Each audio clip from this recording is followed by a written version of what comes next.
대법, 권리금 회수 보호해야. 상가 임대차 기간이 지나도 건물주는 임차인의 권리금 회수를 보호해야 한다는 취지의 대법 판결이 나왔습니다.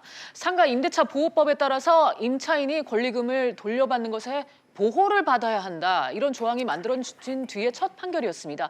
관련 이슈 김예린 변호사와 계속해서 얘기 나눠보도록 하겠습니다. 변호사님, 사실 이 권리금을 둘러싼 법적 분쟁이 그동안 많았죠? 그렇습니다. 상가와 관련해서 주로 소송이 여러 가지 있는데요. 임차인의 경우에는 시설비와 관련해서 권리금 분쟁이 가장 많습니다. 통계로 보면 서울시만 하더라도 상가임대차 분쟁조정위원회에 접수된 건이 2018년에 비해서 올해 2배 증가한 77건입니다. 네. 예, 권리금 분쟁이 생각보다 많고 늘어나고 있는 추세입니다. 그렇군요. 이 안타깝게도 세입자들, 그러니까 삼가 임차인이 권리금 회수를 못하고 쫓겨나다시피 한 사례가 대부분이었죠.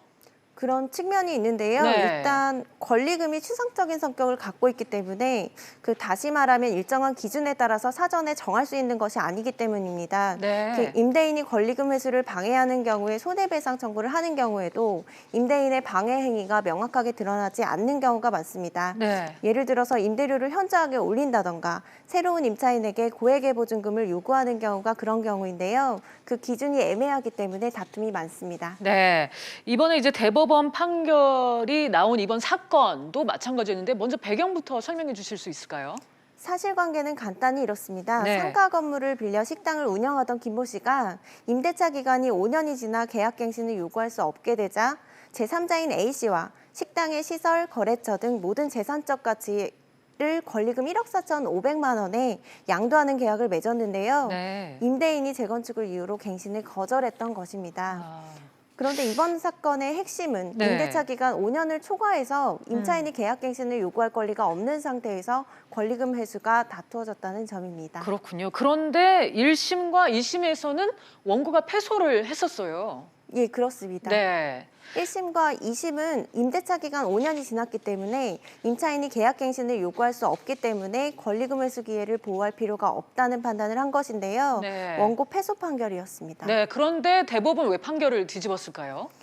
대법원은 계약 기간이 끝났더라도 임차인의 권리금 회수 기회를 보호할 필요가 있다고 하면서 임차인이 형성한 고객, 거래처, 신용 등 재산적 가치가 여전히 유지된다는 이유를 들고 있는데요. 상가 임대차 보호법에는 임대차 기간 종료 6개월 전부터 임대차 종료 시까지 임대인은 임차인이 주선한 신규 임차인이 되려는 사람으로부터 권리금을 받는 것을 방해해서는 안 된다고 규정이 되어 있습니다. 네. 해당 규정의 취지를 고려해서 계약기간 종료 후에도 마찬가지로 권리금 회수를 방해해서는 안 된다는 취지로 보입니다. 그렇군요. 그렇다면 변호사님, 앞으로 이번 판결이 다른 상차 임차인들의 권리금 문제에도 영향을 줄 수 있겠네요. 그렇습니다. 기존의 법리를 뒤집는 것이기 때문에요. 네. 파장이 상당할 것으로 보이는데 특히 계약 기간이 종료된 후에도 권리금 회수를 보호해야 한다고 하고 있기 때문에 관련해서 권리금 회수를 주장하는 임차인들이 많아질 것으로 보입니다. 그렇군요. 그런데 반면 이제 임대인 입장에서는 과도하게 권리 침해를 하는 것이다, 이렇게 주장을 펼칠 수도 있겠네요. 네, 맞습니다. 네. 물론 사회적으로는 논란이 되는 사례도 있지만 임대인이 불합리한 경우도 충분히 발생할 수 있습니다. 네. 임대인 입장에서는 피치 못한 사정에 따라서 계약갱신을 할 수 없는 경우가 있는데요. 이때 임차인이 권리금 회수를 방해했다면서 손해배상 청구를 하는 경우에 임대인은 본인이 받지도 않은 권리금을 물어줘야 한다던가 본인이 얻은 이득이 특별히 없는데도 손해를 배상해야 한다는 등의 여러 가지 아쉬운 점이 있을 수는 있습니다. 임대인들도 상가임대차 보호법을 두고 위헌 소송을 제기한다던가 법적 대응을 할 수 있을 것으로 보이는데요. 네. 결국 법이나 판례를 통해서 정교하게 임대인과 임차인의 관계를 명확히 규율하는 것이 필요해 보입니다. 네, 알겠습니다. 그러면 지금까지 김예린 변호사와 함께 얘기 나눠봤습니다. 변호사님, 오늘 시간 감사합니다.